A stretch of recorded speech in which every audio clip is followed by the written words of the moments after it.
All right. I want to thank everyone for attending this evening. The League of Women Voters prides itself on providing as much voter education as we possibly can, because as everyone knows, Virginia has an election every year, and we want to keep that in front of the voters. So I just had a few tips about this election since the deadlines are quickly approaching. Election day, of course, is Tuesday, November 2nd. Polls will open at 6 and close at 7. The deadline to register or update your registration is Tuesday, October 12th by 5 o'clock.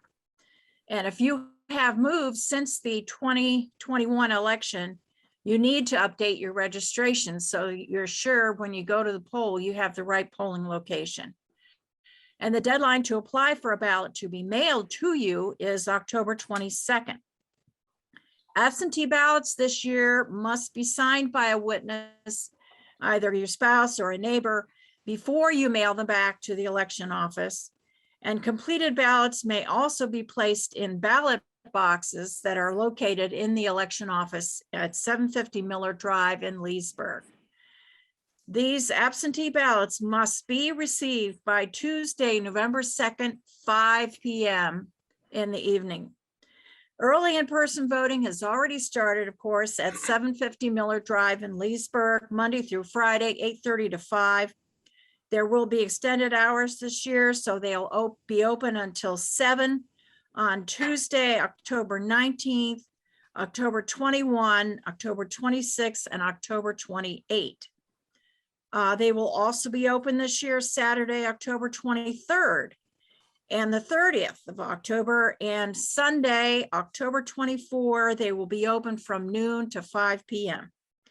There are 3 other locations offering early voting. One is Dulles South Rec Center, the Carver Senior Center, and the Ridgetop Circle Loudoun County Government Center in Sterling. The League had a very successful forum in the West, and of course this evening is the turn for the Eastern delegates to have a chance to answer a few questions. And last but not least, the League has a website called vote411.org that provides voters information about their specific ballot information and also responses the candidates have provided to a questionnaire. So I would like to introduce our moderators this evening. We have Joe Lupino Esposito of the Republican Party of Loudoun. Wave your hand, Joe. Okay, and we also have Teresa Quito Dickerson of the Democratic Party of Loudoun. There you go. Mr. Esposito is a public interest lawyer who works for a national nonprofit focused on individual rights and liberties. He is a graduate of William and Mary and Seton Hall University School of Law. Currently, he is serving as president of the Hillsborough Charter Academy Board of Directors, president of the Round Hill Owners Association, and second vice chair of the Loudoun County Republican Committee. He and his wife, Amanda, have lived in Loudoun County since 2013. Ms. Teresa Quito Dickerson is an IT engineer and local activist who has served and is serving on several boards throughout Loudoun County, including serving as the Outreach and Inclusion Chair for the Loudoun County Democratic Committee. Her activism work includes working for the enhancement of women's rights and Vice President of Operations for the Loudoun County chapter of the National Organization for Women. She is a member of the Loudoun County Community Services Board, serving as the nonprofit liaison with a focus on mental health, and executive secretary for the Activated People, Inc., which focuses on building IT solutions to inform and educate communities on how to activate and mobilize to serve their community.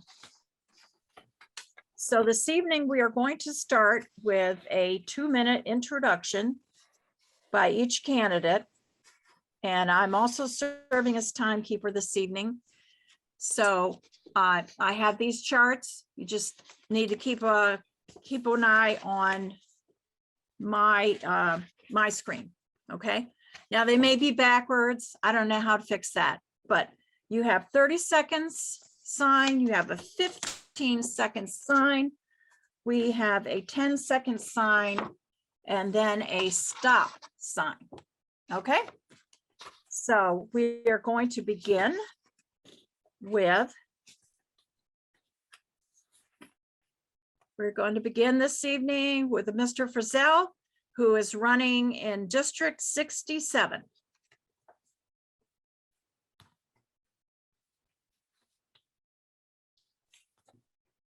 Bob? Has the clock started? Yes. Okay, I didn't see a go sign, so I just thought I'd check. Okay, Oh, okay. no, this is just for fun. So I guess the summary of my my approach to this is that taxes are up by about 20% over the last 3 years in Virginia. Schools have money, half our budget goes to schools. Are they focused on the learning gap that we have from COVID? No. They're focused on building a new curriculum for equity and gender studies. I think that's a miss in the focus. Also, crime is up. They let thousands of prisoners out early for COVID and changed the laws to make it harder for police to do their jobs. Namely, now it's much harder for police to stop cars. The criteria are very narrow. We could go into details if you like. So between the taxes, the crime, the schools, I'm a moderate pro-choice environmentalist. I'd like to be a voice of reason. Thank you. Great. Thank you.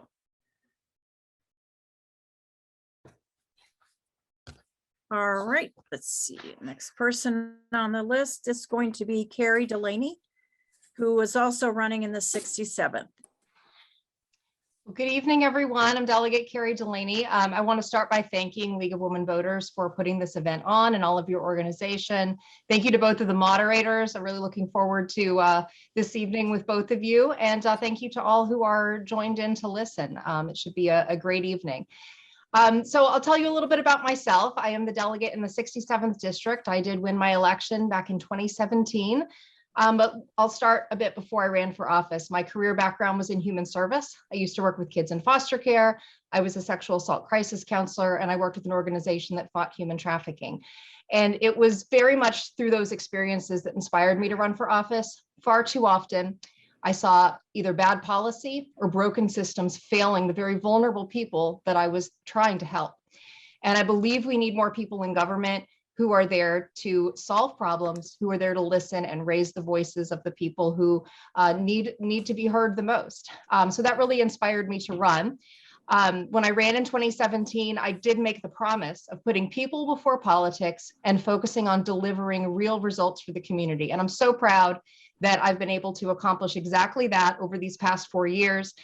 Issues that I hear the most about include things like healthcare. We've been able to expand access to healthcare to 550,000 Virginians, capping the cost of prescription drugs, requiring coverage for pre-existing condition.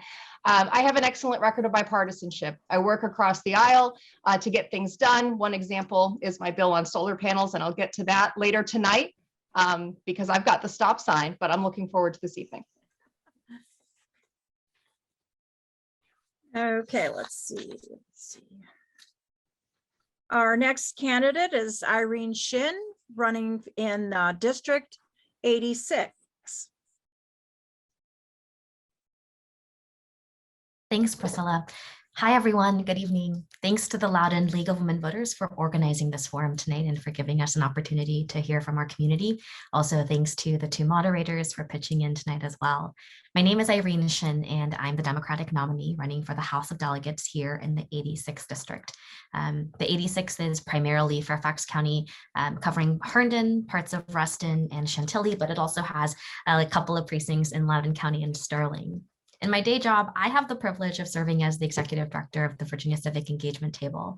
We're a nonprofit organization, a 501c3 that focuses on community organizing and power building in Black, Indigenous, immigrant, and people of color communities. We've also been longtime partners of the League of Women Voters in Virginia, and I'm really proud of the work that we've done together, expanding voting rights and expanding voting access for voters across the Commonwealth.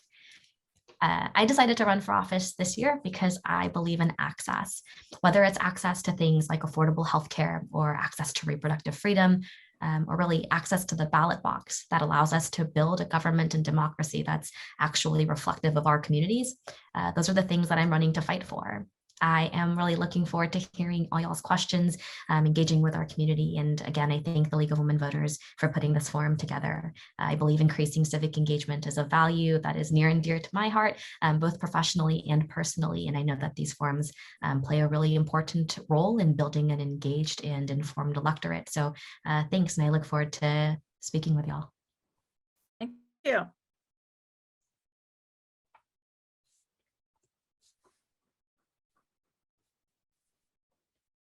Okay, we're moving on.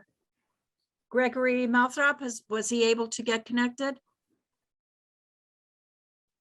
Yes, he's here. I just, Okay. He's on mute. are you there, Greg? He's unmute. Unmute Okay. yourself. Okay. Okay. Okay, you ready? Yep. Okay, we're going to get a 2-minute intro from Gregory Moulthrop, and he is running as a Republican in District 87. Yeah, like you said, I'm Greg Moulthrop, the conservative candidate for the 87th district. I refer to myself as an economist, an entrepreneur, and a parent.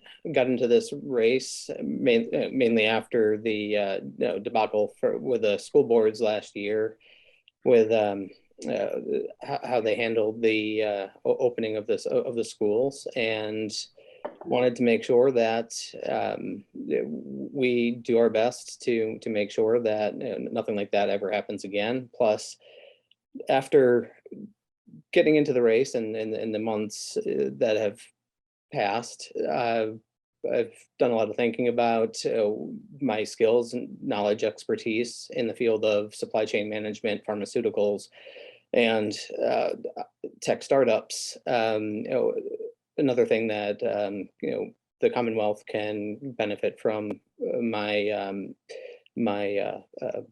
role in office is each one of those areas of my expertise where we're facing shortages in the supply chain for all sorts of items, already being told to start planning now for holiday shopping, the economy, preparing for massive inflation and rising prices, and also being able to fulfill many open jobs and helping to fix the economy. So all those things are what I excel at, and what I'm hoping to be able to help fix if we're lucky enough to win the seat and earn your vote. Thank you. Thank you very much. All right, our last candidate this evening. Our last candidate this evening is Mr. Suhas Subramanyam, and he is running in District 87 as a Democrat. Thank you so much for having me. Right. Thank you for inviting me to this forum. For those of you who don't know me, I'm Delegate Suhas Subramanyam, representing the 87th District in Eastern Loudoun. Come from an immigrant family. The 87th District was our port of entry more than 40 years ago. We never thought in our wildest dreams we'd ever have a seat at the table when it came to policymaking, but I'm proud to have been the first Indian American ever elected in the General Assembly in Virginia. When I was elected a couple of years ago, one of the things I saw was how our diversity and how inclusive we are and how we treat people of different backgrounds in Northern Virginia is what makes us so great and has powered a lot of our economic success and a lot of the success in our communities. And I promised I would continue to fight for our community, no matter how hard the fight. And I'm proud to have done that and had some really big successes, historic successes. Because of a bill that I passed that's right behind me, we've saved, projected more than $300 million in utility costs. So your utility bills will be going down because of that. And that was a tough fight, but because we had a Democratic majority, we got it done. And people said it could never pass legislation to address tolls on the Dulles Greenway, but we passed legislation that they opposed to curb increases, because those tolls could have doubled without that legislation. And then serving on the education committee, I ensured that we fully funded our schools and made sure that teachers got a raise, and helped us through this pandemic and passed legislation to get our kids back into schools. We passed a lot of bills to help working families and workers, but Virginia is still the #1 place to do business thanks to our other policies. And finally, it gets a bad rap, but I love working across the aisle of Republicans. I was the co-founder and still am the co-chair of the Commonwealth Caucus, which was meant to bridge the divides in our politics. And I'll continue to work across the aisle no matter what the issue is. And there's more work to do. I have a 1-year-old and another one on the way, and we need to make childcare and pre-K more affordable and have paid family leave policies. And there's more to do to address COVID-19 and keep our kids safe in schools. So thank you for having me. I look forward to answering your questions. Thank you.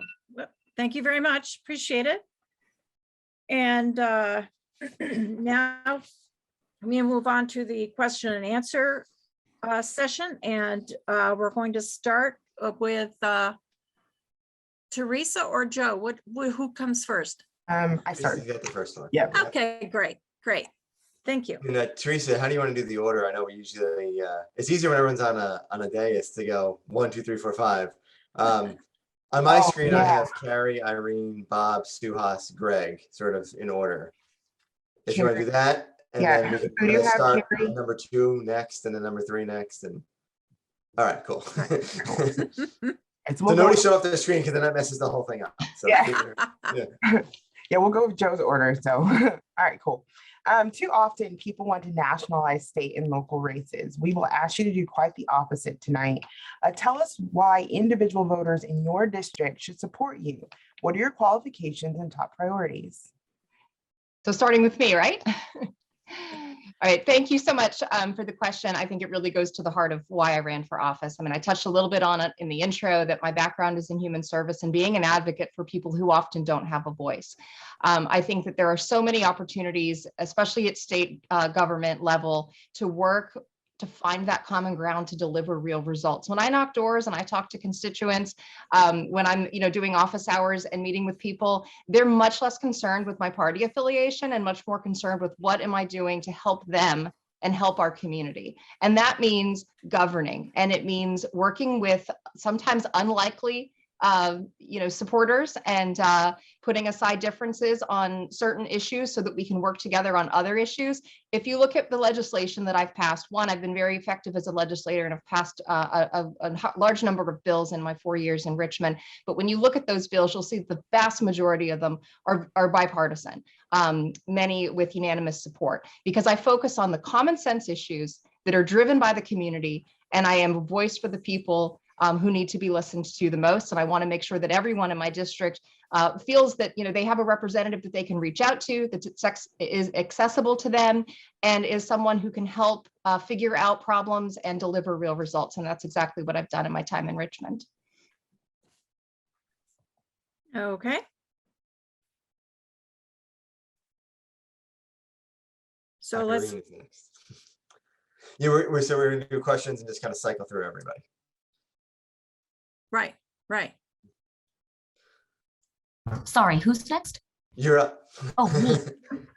Sorry, I didn't know that I was number 2. I'm gonna try to remember that I'm gonna go after Karrie, but so I think local politics, right? That's my love language. All politics is local, and I have long believed that. I think our state and local governments and our elected officials are always the first line of defense on issues that matter most to us and the ones that have the most impact on our day-to-day lives. Whether we're talking about traffic issues, education issues, or even some of the abstract things, right? That are in bigger picture ideas that we're pushing forwards in long-term goals, like economic justice and workers' justice, right? Those are all things that have that your local electeds and your local governments have direct impact on. So I've long believed that that's true. And I have worked for a number of organizations and a number of elected officials in understanding. And I come to the table, I think, with a deep understanding of policymaking and knowing how to get things done. In my role as the executive director, I've done a lot of advocacy work and understanding that community input is the most important thing that we can do when we're talking about making decisions, right? The kind of people who are in the room when those decisions are being made, who has a seat at the table when those conversations are being had. It matters the kind of representation that's there. And so I'm running for office because I think that I bring a really valuable perspective, and I'm really excited to bring my experience as a community organizer and a local advocate to Richmond and the General Assembly, and to serve alongside such incredible colleagues like Delegate Subramanyam and Delegate Delaney. Thank you.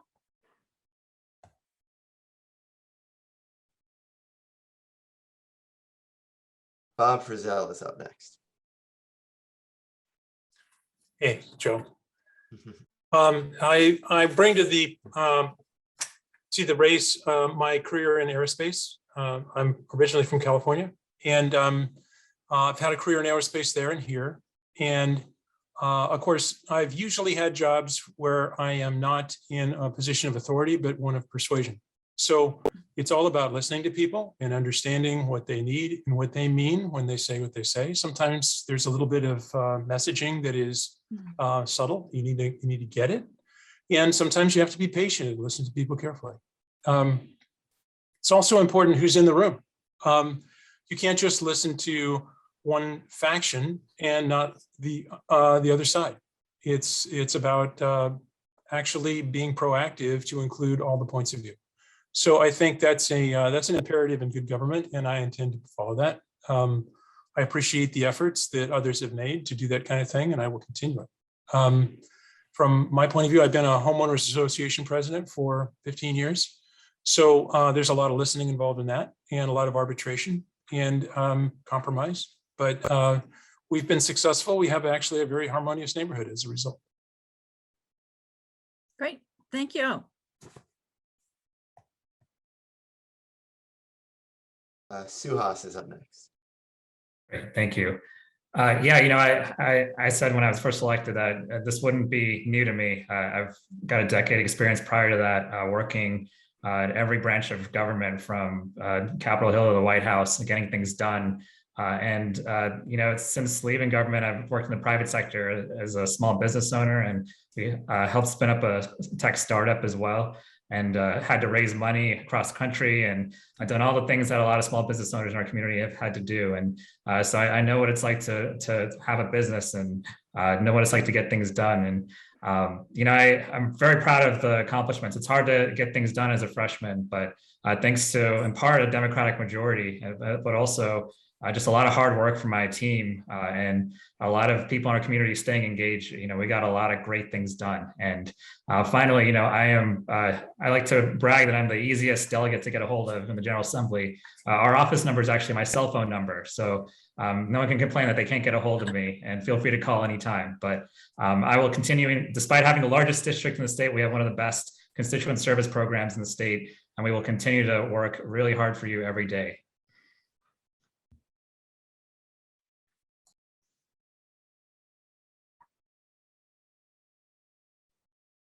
So I guess some of that. So yeah, like I mentioned, my background in supply chain management, pharmaceutical industry, and me jumping into the race because of the issues that I had with the local school board. Being a parent, I do hear a lot of the issues that the other parents in the county, in the district, are saying about the education system, and being able to do what's necessary to help our children receive the same type of education that I received when I was a school-age kid. And the COVID crisis, the economic crisis, they're deep rooted, and they're going to take a lot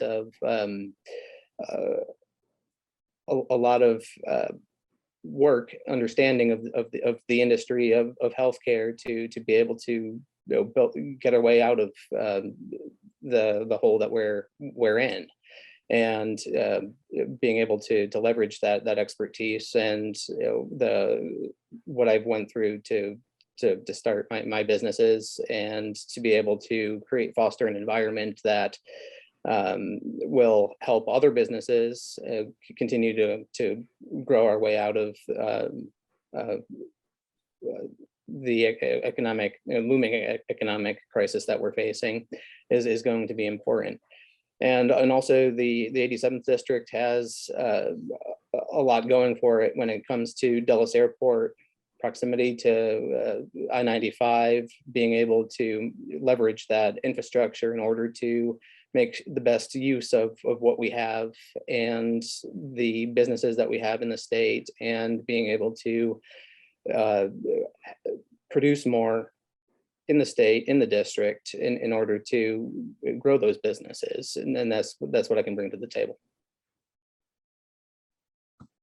Thanks, everybody.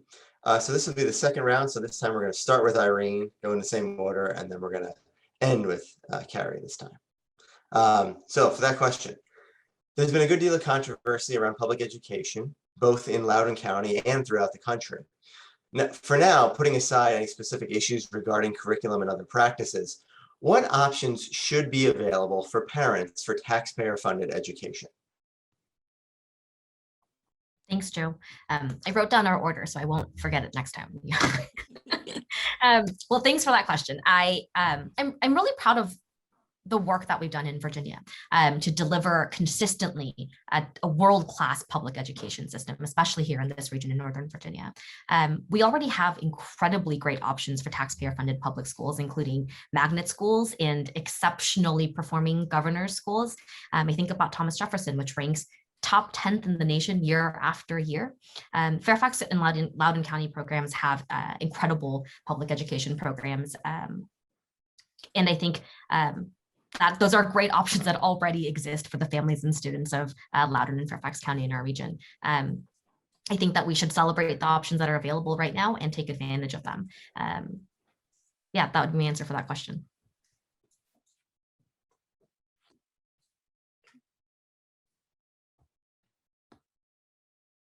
Bob, you're next. I'm next. Okay, thank you. How much time? 2 minutes. Okay. I believe that we are very fortunate. A lot of people moved here for the schools. Fairfax County schools and Loudoun schools are awesome. Everybody knows it. My concern is that the schools have been not listening to parents. They're giving a good education, no complaints, lots of compliments to go around. But I do believe that it would be appropriate for parents to have a choice.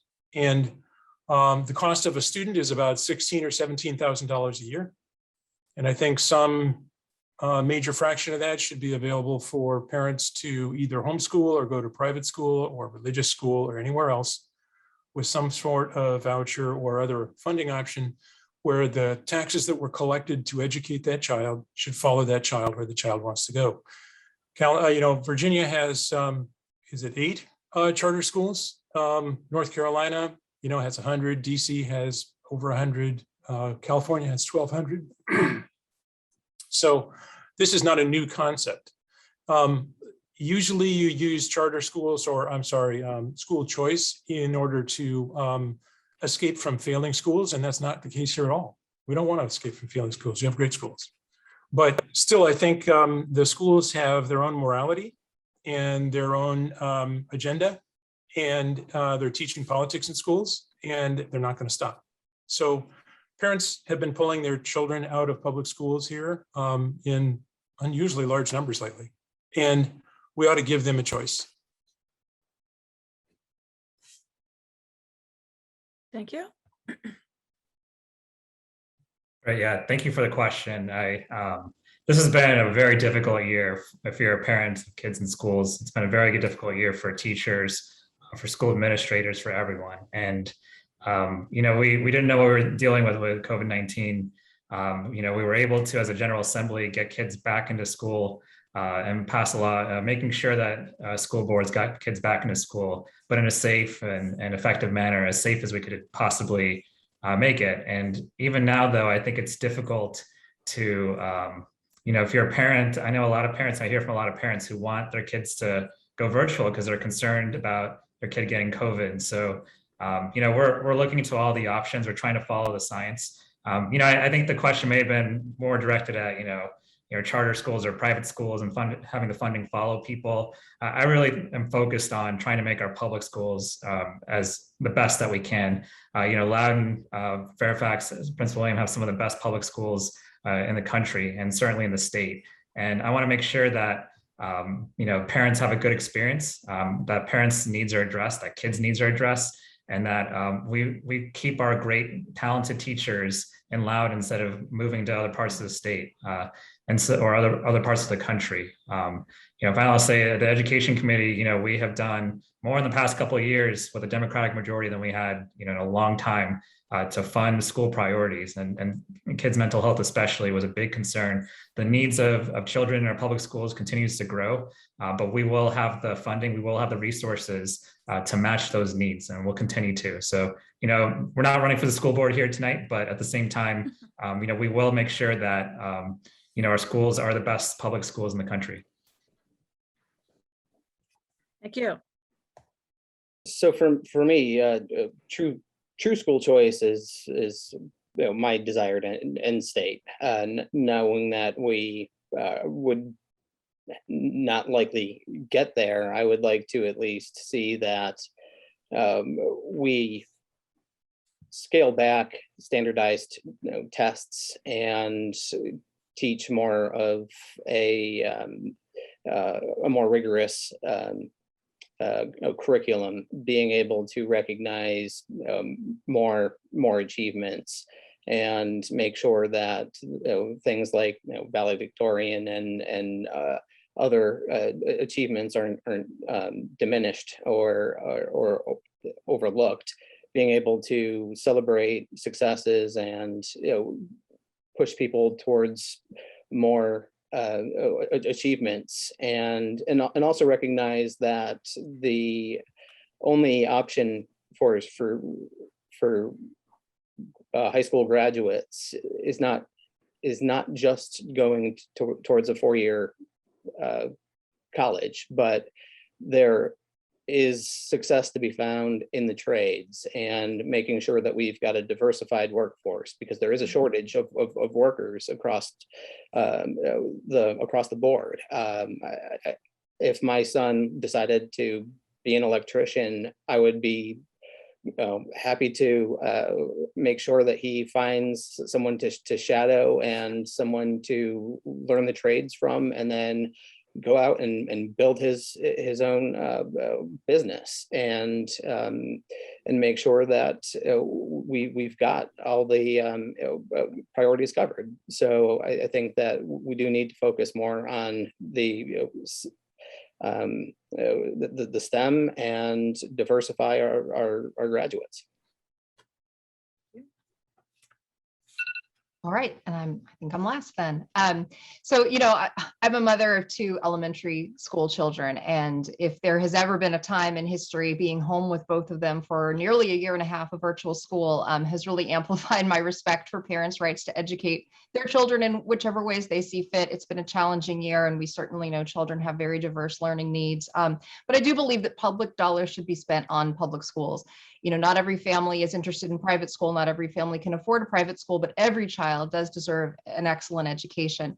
And it is only through fully funding our public schools that we're able to do that. Diverting and diluting money away from the public school system will not help contribute to the world-class schools that our children in Virginia deserve.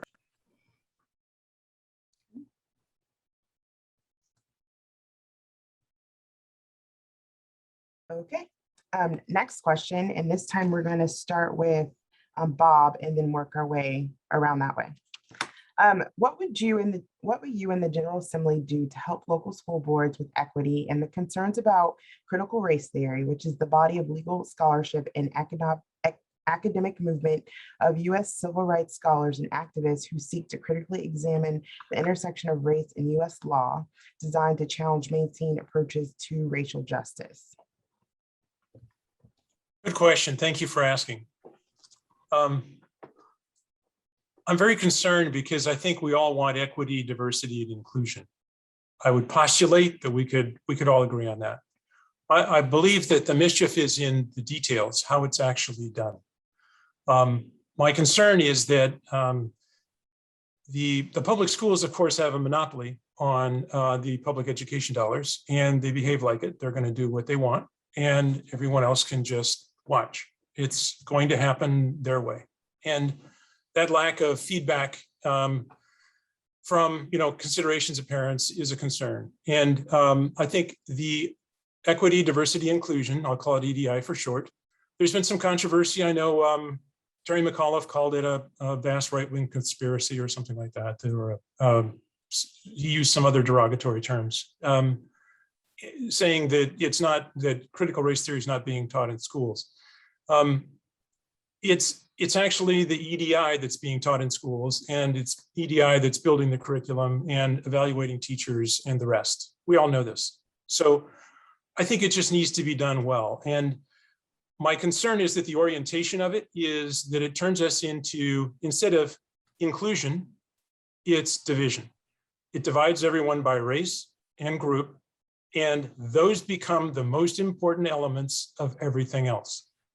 And I think that is a critical foundational mistake in the EDI implementation.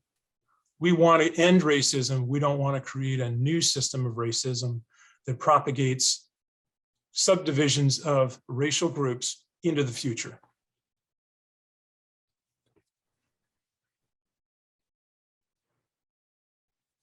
Yeah, thank you for the question. I'm glad there's some recognition that we don't teach critical race theory in schools, because we don't. Right now, I'm on the SOLs committee and on the education committee and the General Assembly, and so I know for a fact we don't. What we are doing right now in Loudoun County certainly is having to implement changes based on a lawsuit and based on an investigation of our schools. And so this is actually required of us. We don't have a choice. But the school board can probably talk more of this because this is their purview, but they are having to put together equity programs because Loudoun has such a terrible history when it comes to how it schools kids of color, how it treats kids of color. And so this is based on evidence that has been shed and through investigations. With that said, there's a couple other things coming through the pipeline that is being lumped into this critical race theory bucket that really isn't critical race theory. One is every 7 years, we have to take another look at our textbooks, and we have to do this and make sure that all backgrounds and all ethnicities are represented correctly. For instance, I'm the first and only Hindu American ever elected in Virginia. Hinduism has not been reflected very accurately in our textbooks ever in Virginia. And so we're having to go, and it's not just people of color, it's all people, whether you're Irish Catholic, whether you're from South Asia, like my parents, we're trying to do this for everyone. And finally, the history of Loudoun has actually, has especially 40 years ago or before, that they did divide students of color. It's called segregation. And we don't want to see anything like that again. So I agree that we shouldn't divide kids or make a divisive school system. And so if there's ways to implement it that could be done better, more efficiently, then the school board is there to take your feedback. Thank you. So for me, I think that we just need to get a better understanding of what the school board is being tasked to do and what exactly the public is understanding and what the desired endpoints are. And we need to make sure that input is received from both the parents that have a vested interest in the schools. Despite what Terry McAuliffe said the other day about parents not being able to tell the schools what they are supposed to teach in the schools, there is a vested interest, and we do need to get the parents' input. We do need to have some agreed upon goals, and we do need to focus on some of the basics like reading, writing, and arithmetic and science, and make sure that there isn't any lack of diversity, lack of inclusion, and make sure that everybody's input is recognized. But right now, there is not a very good understanding or communication about what has happened in the past and what is being done today to correct for that, and shared amongst the parents in the county. And the parents in the county aren't feeling like they're being heard or being spoken to as the adults that they are.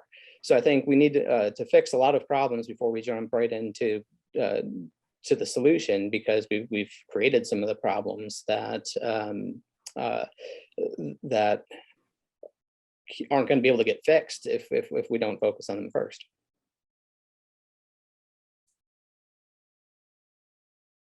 All right. So what I want to talk first about is what critical race theory actually is, because I think it's become more of a kind of a catchphrase that ends up meaning different things to different people. And so we've kind of lost what's actually going on when we talk about it. So to be clear, critical race theory, this is a law school elective that is taught to adults pursuing their JD. And I can tell you, as a mom who sat very near my 2 elementary school children during that past year and a half of virtual school, I can positively tell you that our children are not being taught law school concepts. The phrase, though, it's been turned on its head in order to divide people and to honestly distract from the real issues that are facing our community. So what is being taught? I mean, we need accurate and appropriate curriculum taught to all of our students. We know that it's necessary to learn some of these issues from our past, such as that Virginia is a state where African slave trade began in America. It's important that our students understand that so that we can grow and learn about some of the mistakes of the past. So what I support and what I have voted for in the General Assembly and what I'll continue to support is working with the Board of Education to make sure that our curriculums are being developed by education professionals and are factually based, evidentiary supported, and that doesn't shy away from both the good and the bad parts of our history. I basically just want to say ditto to what Delegate Delaney said. I think it's so important. Thank you for clarifying what the definition of critical race theory is, right? It's a legal framework taught as an elective class in law graduate school. And so it's not being taught here in Virginia in any of our public school systems. I would challenge you all to point me to a standard of learning that tests on critical race theory, and you won't find it in our curriculum because it's not being taught. And I think the manufactured outrage that folks are creating around critical race theory has only divided our communities. Instead of centering conversations around our legislature, how do we better support our school boards? How do we make sure that we're strengthening our communities by investing in public schools, investing in our teachers, making sure we're retaining the best teachers in Virginia in our schools, and making sure our kids continue to have access to a world-class public education. That's what I want to focus on, and that's what I want to do when I get to the legislature down in Richmond. I'm really proud to have the endorsements of the Virginia Education Association Fund, as well as the Fairfax County Federation of Teachers, and I take their endorsements as a vote of confidence that I will be able to effectively champion our students as a legislator. Thank you, everybody. This one we'll start with Suhas, and it's one last question on education. This is going to be zooming out a little bit. You know, the Code of Virginia reads that a parent has a fundamental right to make decisions concerning the upbringing, education, and care of the parent's child. Do you agree with this statement, and why, or why not? So yes, I think a parent has a parent can shape their child's education experience if they'd like.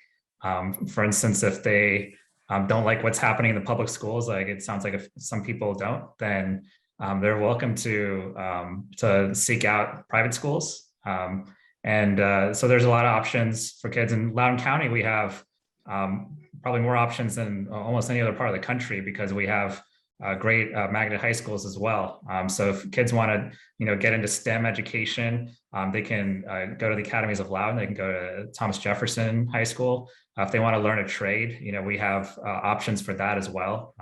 So there's a lot of different options. I think we've done a good job as a General Assembly over the past couple of years to give people those options. And I think that if parents want to shape their kids' education experience, they can. So for me, yes, absolutely.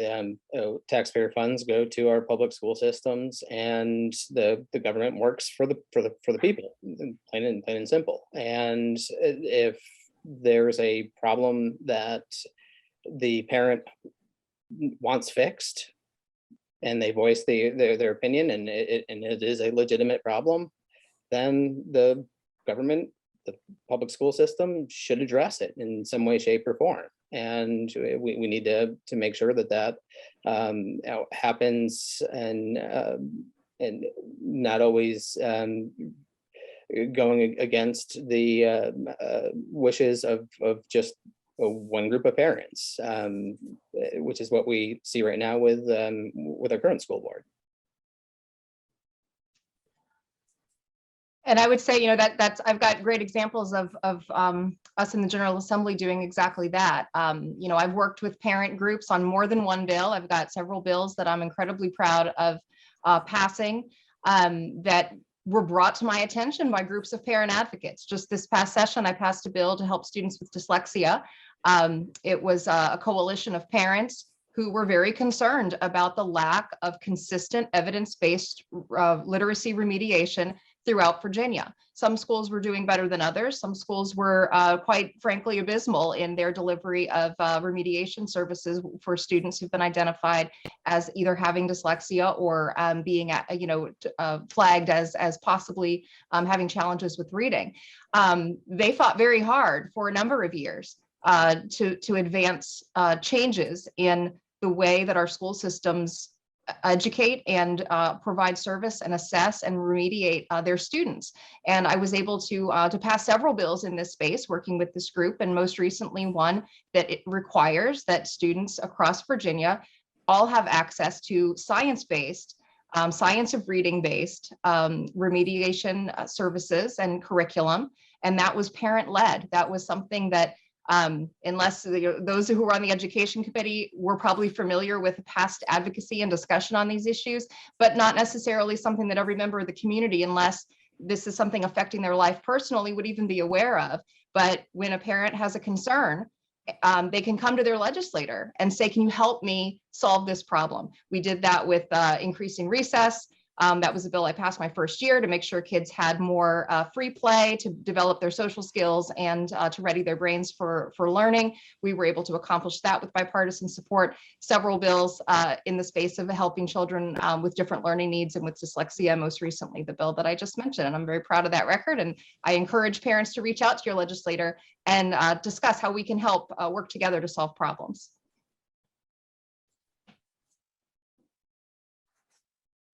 One of the disadvantages of going after Delegate Delaney, I can tell, is going to be that I'm just going to be like, ditto what she said, because she is giving such incredibly great answers. And clearly the 67th is very lucky to have representation like Delegate Delaney. I would agree and say that I think that parents who want to weigh in on their children's education certainly have access to do so. School board members are accessible, legislators are accessible and can weigh in. And I think parents who truly want to solve problems have often been really successful in doing so, whether it's through local advocacy in your PTAs or working with your school board members, and even with local nonprofit organizations.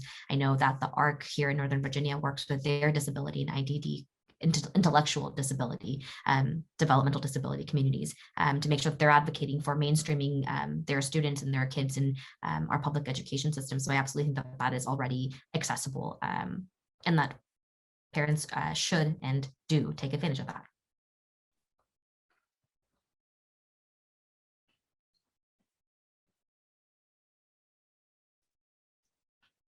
Go ahead, Bob.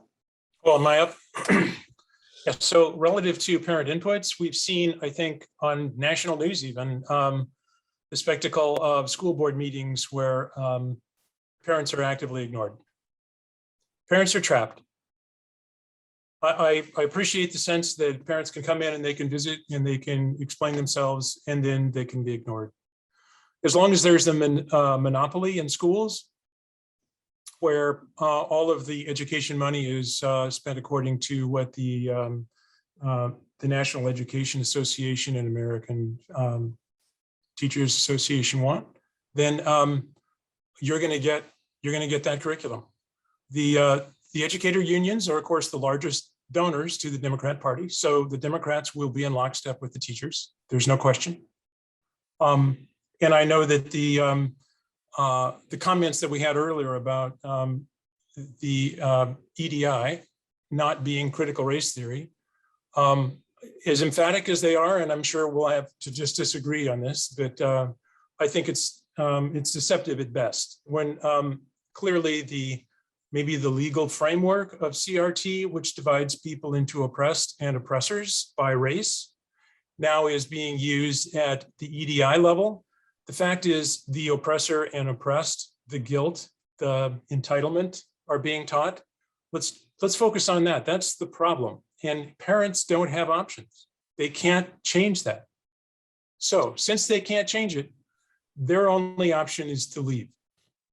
And I think that the state should give them a fair deal. The business about keeping their money and making them pay again to re-educate the child is not fair to taxpayers. So I'd like for us to be just a little bit less deceptive about what's actually going on here.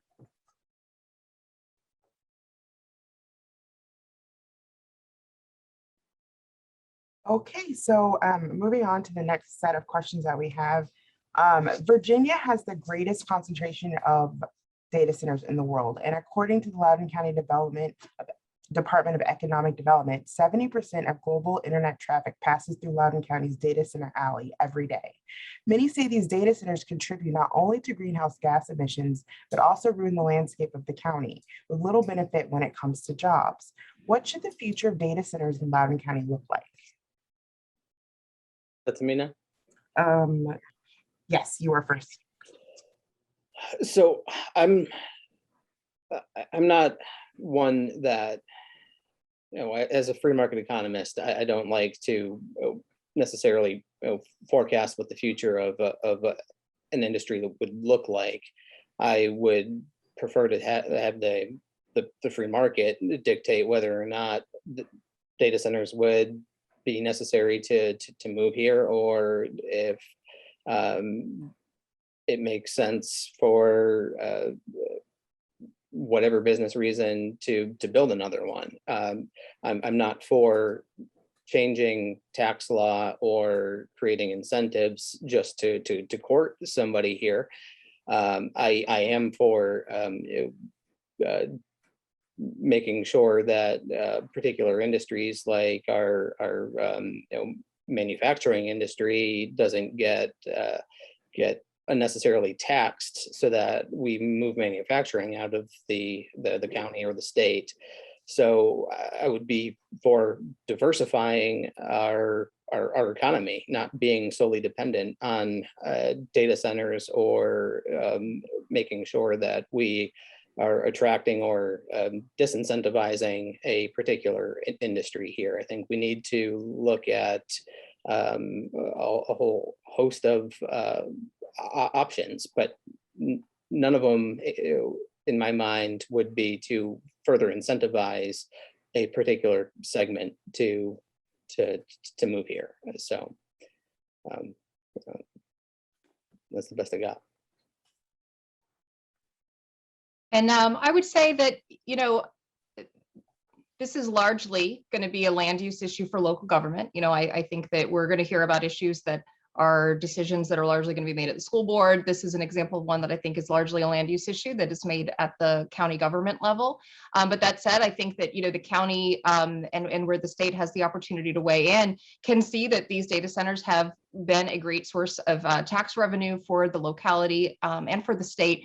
But, I think that they need to take into consideration, any balance with, as they would with any land use consideration, to make sure that data centers aren't taking up, land for farming or other local small businesses, because I think that having a diverse economy is incredibly important for a region. Having that blended economy where we're not too reliant on one sector, I think is really important to our overall economic health in the region. And so I think that one area where, the General Assembly has the opportunity to weigh in on this would be in the space of green energy and renewable energy. I think that finding ways to incentivize data centers to generate more clean and renewable energy to offset the massive amounts of energy that are used to operate them, I think would be a space where the General Assembly could be more proactive. And I would certainly look forward to working with business community on any legislation in that space.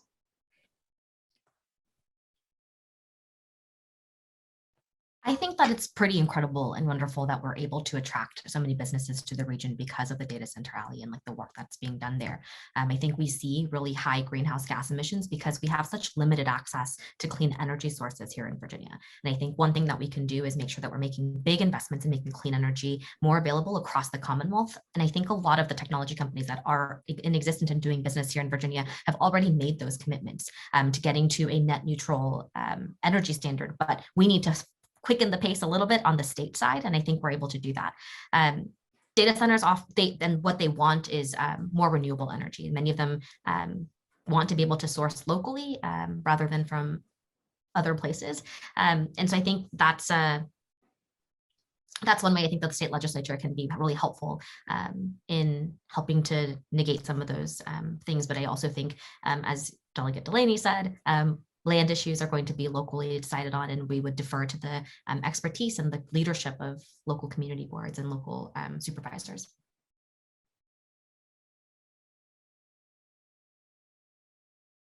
I went through my answer pretty quickly, and sorry before. I just wanted to address like just one thing because I can't not say this.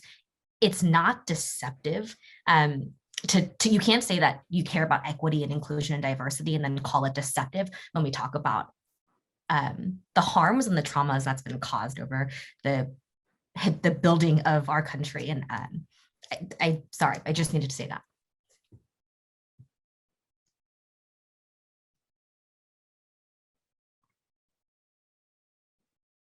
Go ahead, Bob. You follow Irene every time. I'm sorry. So in terms of the data center question, I've been a vice president at Northrop Grumman, corporate officer, and also at Booz Allen Hamilton and CSC, which ran the IT network for NSA. It's one of my accounts. So I have a lot of understanding of the data center phenomenology and the economic model. And a lot of it is based on the cable infrastructure here that exists. And that's a unique asset, not very movable. Data centers themselves, they often find themselves by hydroelectric dams and other power sources that make it, a natural combination of strengths. And lights out data centers that we have here in Virginia, they don't generate a lot of jobs. I agree with Karrie, it's a land use issue. And I also agree that it's an opportunity for us to focus on the environmentals and make sure that we have the green energy initiatives in place that make it so that we can power these things and of course all the homes that we want for Virginia growth. And we want to do that in a clean way. So I'm all about that. I drive a Tesla and I believe that the future needs to be focused on modern and clean energy sources. And it's a transition. It'll happen over time. You can't do it in, a day or a year. But it's I think our imperative as a government to do this in a responsible way so that all the stakeholders who have equities in it get taken care of, but not to the case where we don't do what needs to be done. We're going to have to focus on the goal and make it happen. Yeah, I'm not running for supervisor either, but I love the question because I've gotten many emails about it. And so I looked into it just like I do in any other constituent inquiry. And so, the ones that are already built, there's not much we can do about it. And we can't do much as delegates about future ones either. They do bring a lot of revenue to the county governments, especially in Loudoun here. And they also, you don't have to build a lot of schools with that land use because, you're not building multifamily dwellings or townhouses that are really dense, and then you have a traffic problem. You have to build a lot of other resources around it. So that's the rationale behind it. They are an eyesore. I'm not gonna lie, but I did ask them one question: can you build solar panels on the roofs? But apparently you cannot, because the roofs are a little bit too flimsy. They're purposely flimsy to allow for cooling.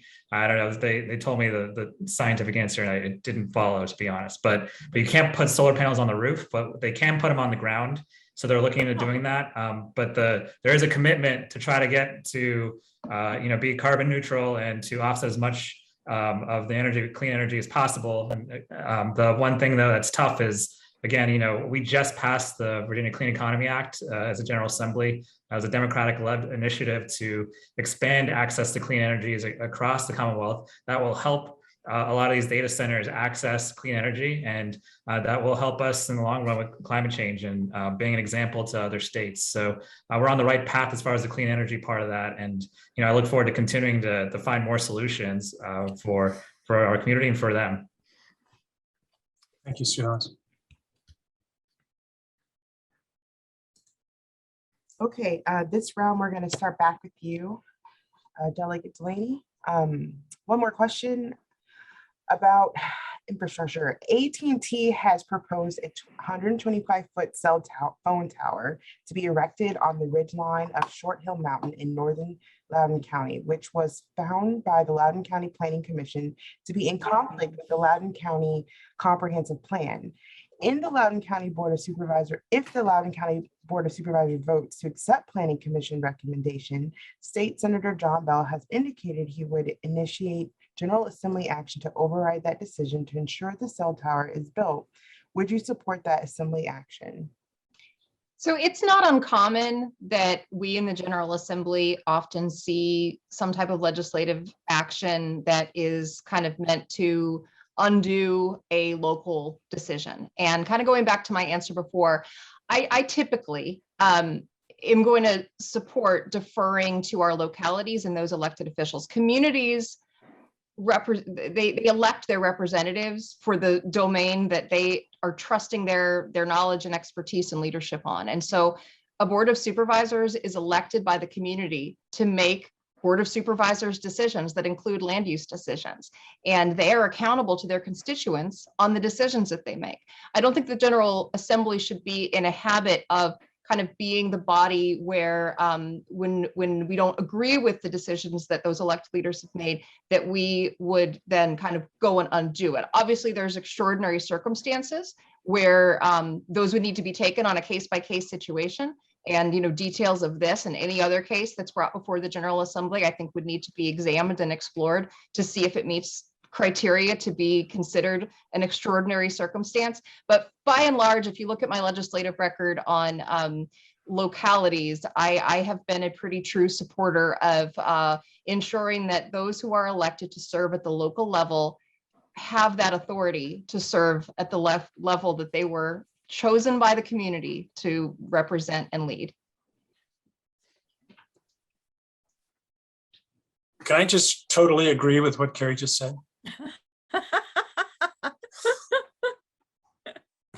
Me too. Sure. I think that's exactly spot on, right? We've all talked about how community input is so important, and making sure the voices in the room where decisions are being made should be community driven, and decisions like that, I think, should fall on the shoulders, and we should trust the leadership of the local county supervisor or board of county supervisors. And that I would also agree that extraordinary measures might call for a circumventing or superseding of those decisions, but I would imagine that that would be an unusual circumstance, and again, would trust that the communities would trust the community's judgment in electing local supervisors to reflect their best interest and priorities.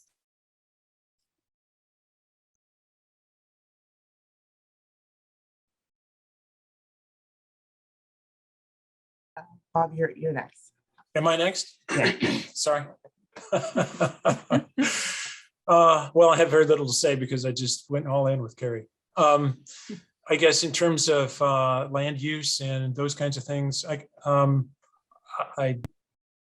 think we've said it, but I do like the idea about the proper rule of government, and that you want as much government at the local level to be able to stand alone and do its job as you can, because that's closer to the people. And, getting things to the state or national level that can be handled at the local level it's never good. Mhm. Okay. But yeah, I'll just agree with what Karrie said, and hopefully after the end of tonight, Karrie has Bob's vote, but we'll see. But I will say, I'd like to say that I always defer to our local government. I never get involved with local issues, but I wouldn't be truthful. If it's something that really, is bothering people or is really bad for the community, and the local government does it, it's something I would get involved in. With that said, this particular board of supervisors, and not just the Democrats, I've worked really well with the Republicans too. They've done as good a job as they can, given all that's happened over the past couple of years. So I do trust their judgment. I also trust Senator Bell's judgment. So it's a tough call, but at the same time, if it becomes something where I hear from a lot of constituents, where look into it, and there's going to be some pretty big harm in our community, then it's certainly something I get involved in. I just like to mention, I'm not going to agree with Karrie on everything, but I am going to agree with her on some things. I mean, she's passed some good laws. It's good, but I think there are some that are a problem. You'd expect that. Yeah, for me, like others, I wouldn't necessarily see a legislative action taking place or overruling any local decision happening. However, I could see myself in the role of if there was organized opposition to it, using my diplomatic skills between AT&T and the opposition to it to see if there's middle ground that can be made. If not, then the default action would be to defer to the locality. If there's middle ground to be made, and it requires legislative action, then bringing that diplomacy to the General Assembly for whatever reason. But yeah, I mean, I don't think that more government's necessarily a good thing in matters of commerce and accurately representing the will of a locality. Just doesn't. All right, well, with this one, we won't have anybody saying ditto because Karrie will be going last. We'll start with Irene this time. The past 18 months or so now have seen unprecedented use of the emergency power of the governor's office. And regardless of whether you agree or disagree with the specific actions of Governor Northam, where do you stand on the issue of executive emergency power? Would you propose any reforms to that power?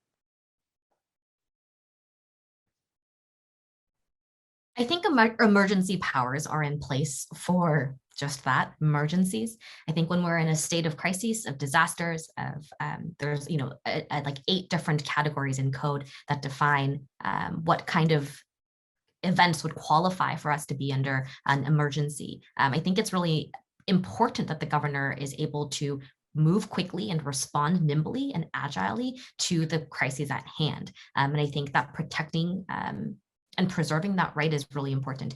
In code, it's written in there that the governor is the head of the Department of Emergency Management for a reason. I think that he's able to be, or they are able to be much more responsive than through any other agency or department. I think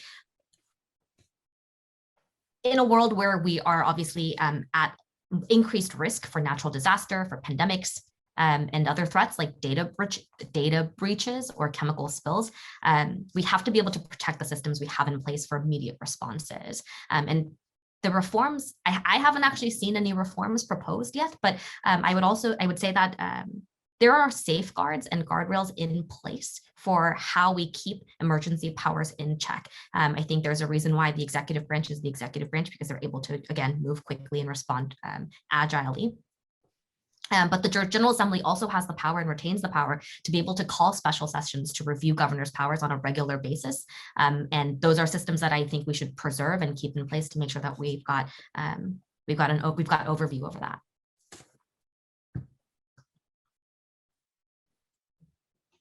Is it my turn? I'm just catching on slowly.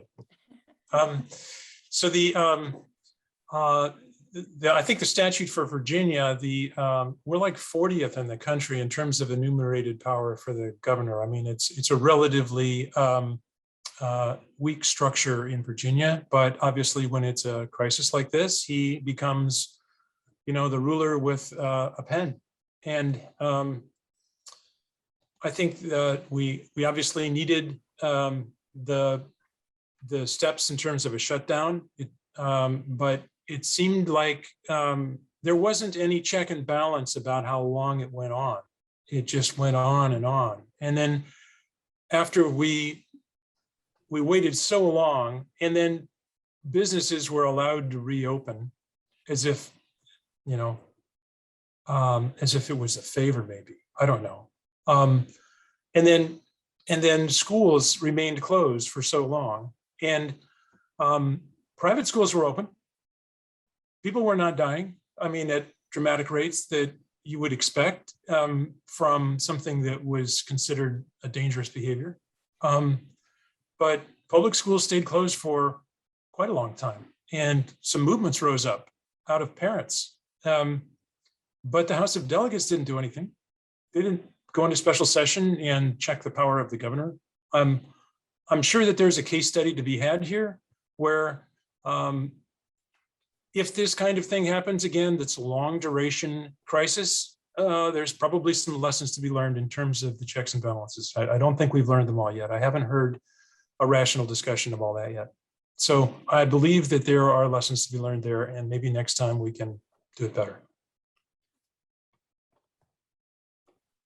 Thank you. Yeah, I just first to correct the record, we did go into special session actually, specifically to address COVID, and we passed a lot of legislation to help businesses, help schools, help families get back to work or do the best we can, while also being able to distribute vaccines. And in fact, our Republican colleagues actually complained about how long the special session was, but it was because we got so much done and had so much work to do. With that said, it's really hard to get. We have a citizen legislature in the General Assembly in Virginia, and so we meet in January, February, March every year. But outside of that, it's really hard to get us together quickly, and sometimes you need to respond to a crisis very quickly. So if there's an alternative to that, I'd love to see it, because right now in the current system, it doesn't make a lot of sense to to not give the governor the ability to at least respond to an emergency or a threat. Yeah. Mm-hmm. Yeah, I agree. It just seemed like it went on long. So this is where I'm fully libertarian on the matter.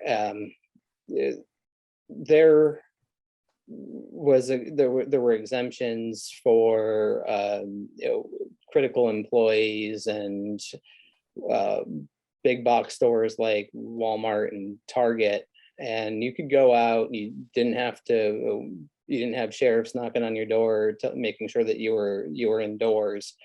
You can move about freely. So to me, it just seemed like if you wanted to shelter in place, you had the option to shelter in place. The governor could use the executive office to communicate with the people, make recommendations, but at the end of the day, you can make your own decision on whether or not you wanted to go out, or if you wanted to stay in, or if you wanted to shop, or if you wanted to have Uber Eats or DoorDash deliver something to you. There were a whole bunch of things that we have access to that allowed specific exemptions and caused a whole world of confusion. So at the end of the day, I would just prefer to see the governor going forward asking the General Assembly for their approval on a proposed executive action, and the General Assembly approving or denying or modifying and keeping it within some sort of guardrails so that we don't end up in a perpetual lockdown or state of confusion, making people frustrated, losing jobs, and making sure that the economy is not destroyed. So I'll start my answer by, just simply saying this is about division of power. Just like the federal government, we've got 3 branches of government here in Virginia. It's the role of the legislator to make the laws, and this is critical to ensuring a balance of that power. Obviously, the past year has been unprecedented. It took place largely when the General Assembly was not in session. And it was necessary in that case for the governor to use executive authority to keep Virginians safe. And to be clear, I mean, people were and still are dying from this pandemic. But I think moving forward, we should explore plans that can include the General Assembly's ability to meet during a pandemic or emergency situation. But I think that each branch really does need to focus on its role that it is designed to do and ensure that we have a balanced division of power among all 3 branches of our government here in Virginia. Great. We're going to do one more for me. We'll have an even 4 and 4, and then we'll do closing statements from everybody. So thanks so much. Everyone's taking up a good amount of time, not too much. We're getting right in there exactly as we expected. Virginia is one of the states that are considered to have right to work laws. Where do you stand on right to work? And I believe this time we're starting with Bob. I think right to work, I stand for right to work. I believe that there's a role for unions. They've done good things in the country, but forced union membership becomes a monopoly of power, and that's never good. I also resent the idea that we should pay a premium in order to get union-made products or services or roads or anything else. I know that's been a topic in the legislature lately that I think needs some attention, because I think the productivity of the unions. I've been a member of a union before, and I remember being told not to work too fast because that's just not what we do here. And I know each union is probably different. So I just think that we need to be sure that we don't impose a mandatory union membership in law. Yeah, I oppose right to work. I don't think it would lead to mandatory union membership. I helped start up a company, and we treat our workers very well, and we're not suffering for it. The unions gave us 9-to-5 jobs, gave us weekends, gave us child labor laws that prevent 6-year-olds from working in factories. We have a rich history of protecting workers because of the work that unions have done, and I'm proud to stand with them. And I think that as we move forward, I think there's more we can do to protect workers. But in the things we've already done, we're still the #1 state to do business in. So we haven't lost that, and we won't lose that. So we can protect workers while still being the best state to do business and attracting more businesses, and that's part of what's going to happen with a Democratic majority and with Governor McAuliffe. So I have no personal issues with unions. I have 2 brothers, both in the construction industry. One of them's in management now. The other's still not management in a union. And my takeaway from that is unions really need to come up with a better product and convince employees to unionize. That's the right of a union. I don't, no government would sanction one of my startups, and if they did, I would I wouldn't want them to mandate that the entire state buy my product and my product only. And I don't think that the state should be in the business of making sure that unions are guaranteed easy union membership by employees, whether they want to be in it or not. Because if you're not in a union, then you're against the union, and then there's discrimination for that. So the best thing is to just make sure that unions are treated fairly like any other business, and produce a product that people want to buy into, and let the market decide whether or not they grow or they don't. It shouldn't be up to the government to make it easier for any business to do business over another. So, I think it's difficult when some of these more complicated conversations get sort of reduced down to a soundbite that becomes politically divisive. I think that legislating to protect workers and support businesses, it's just more complicated and more nuanced than the dog whistle term that I think really just exists to divide us.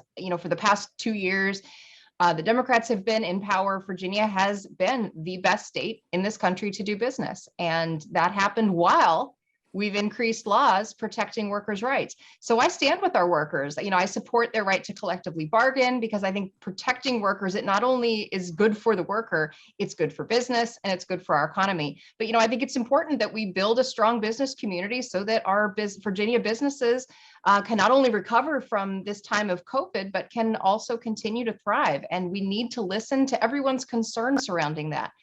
We can implement good policy that addresses concerns and solves problems. That's exactly how I operate the last 4 years in Richmond. And if we work on solving those problems and addressing those concerns, we can build a community and a very strong economy. I support repealing right to work. I believe right to work laws were created to keep our workforce divided and segregated. And given that alone, I think they should be repealed. Unions are an incredible and terrific resource for our workers to advocate for their safety, for healthcare, for benefits, for their salaries, and all the things that we celebrate once a year on Labor Day weekend. Those are all things that the union movement and the labor movement have brought to us. My mom is a labor union member, and I can say that the things that we fight for when we talk about economic justice, workers' justice, those are, again, big picture, long-term goals that we work towards. But unions also have day-to-day impact, and I've witnessed that firsthand from my mom. And so I stand with our workers, and to Delegate Subramanyam and Delegate Delaney's points, I think that we can continue to build a state and build a commonwealth that is not just good for business, but also good for workers. We have jumped, made a ton of progress in the last 2 years while maintaining maintaining our status as the #1 state for business. And I don't think they have to be mutually exclusive. We can build an economy that is that treats our workers well and respects them and allows folks to live their full lives in dignity, and also create a place that is good for employers, that we can attract through the good laws that we've put into place already, including good voting rights, good voting laws, increased access to broadband, thinking about our commitment to net neutrality, net neutral emissions, to thinking about protecting abortion rights too, right? We are a great state for folks to live in. And I think those are the reasons why people will continue to bring their business here.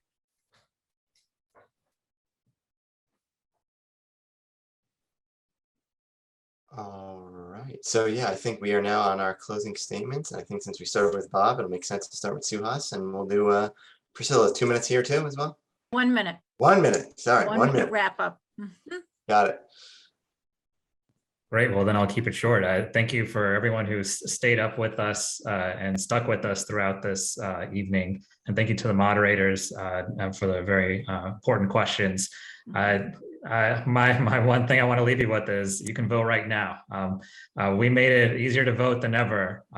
You can request a ballot by mail. It can come to your door with a stamp and an envelope too. So there's no excuses this time. And there's literally, you don't have to have an excuse to vote early like you did in years past. And this is hopefully not a partisan issue. I'm actually doing a video with other Republicans in the General Assembly to encourage people to vote early and to make sure that they make their voice heard. The other thing I'll say is you've heard the contrast. And so, just make sure that, you make your voice heard because it'll affect your kids, your community, and your everyday life. We do more than you think in the General Assembly. And so it's super important you vote in our elections too. So thank you for having us, and I look forward to seeing you at the ballot box, or you can send your ballot in by mail. So I'm Greg Moulthrop. I'm a populist conservative. I'm running mainly because of the education and wanting my desire to see a more diverse workforce. One thing that we didn't discuss is, or I didn't discuss, was the clean energy. I'm not just focused on wind and solar methods of clean energy. I want to be able to see our colleges and universities invest more in the research into fission, fusion, hydrogen, lots of other power sources that would provide clean, safe, reliable sources of energy. I am also my family owns a family farm in the Commonwealth. I'm pro agriculture, pro clean environment, and also want to be able to see our farmers and our oldest industry thrive in this industry. Well, thank you again to everyone involved and everyone watching for this opportunity. It has been an honor for me these past 4 years to serve the constituents of the 67th district. I've spent that time listening, raising your voices, and I've made a lot of progress for Virginia, but our work is definitely not done. And we need the right people at the helm to continue the progress that we've made and to work on some of the important issues that I have been a champion of during these past 4 years. I've worked tirelessly over these 4 years, both in the minority and in the majority party, all the while solving problems, finding common sense solutions. I have a record of bipartisanship and effectiveness, and I promise to continue bringing my record of effectiveness back to Richmond if I'm so honored to be reelected. So if you do live in the 67th district, my name is Karrie Delaney, and I ask for your vote.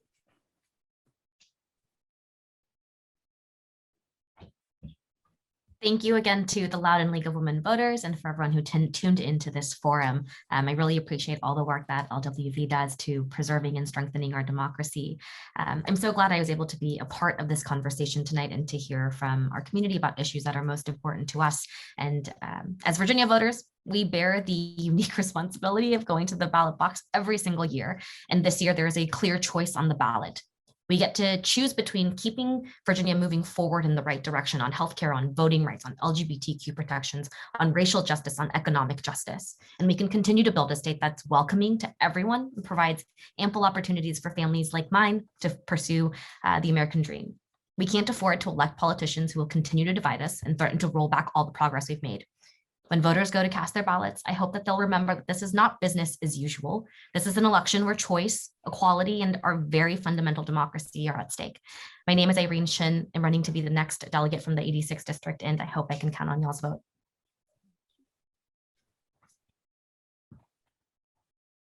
I would like to thank the moderators, but also all the participants, because this was a downright polite, respectful discussion. And I appreciate that more than I could say. We've been too long in politics where everybody's afraid to talk to their family members anymore, people they know well. It's time that we treat each other with some respect. So thank you all for that. And I think it's okay that we have differences of opinion. Let's focus on that instead of attacking each other personally. I do believe that we can agree that we don't want to divide people. And That's what scares me about the equity, diversity, and inclusion agenda, is that it divides people. I think that is terrible, and it goes too far. We want equal opportunity, not divisions by race. Second thing, public safety. I think they've gone too far with the measures passed by the House of Delegates to clip the wings of the police. Now they can't stop cars for hardly anything. And the third thing is, I also don't want to support qualified immunity reductions. I don't think that's healthy. And I worry about performance versus entitlements, and I'm stopping now because I'm getting the flag. Thank you. Everybody, we'll hand it back to you, Priscilla. Thanks. So everyone has had their last shot. I want to thank everyone again who's on this call. The league is so incredibly proud that people are standing for election and are very confirmed in their understanding of the role and their desire to fill that role. If it were not for people running, we would not have the leadership that we absolutely have to have at the state, local, and federal level. So let's give all our candidates a hand. Thank you very much. And this concludes our meeting. Thank you, moderators. Thank you, candidates.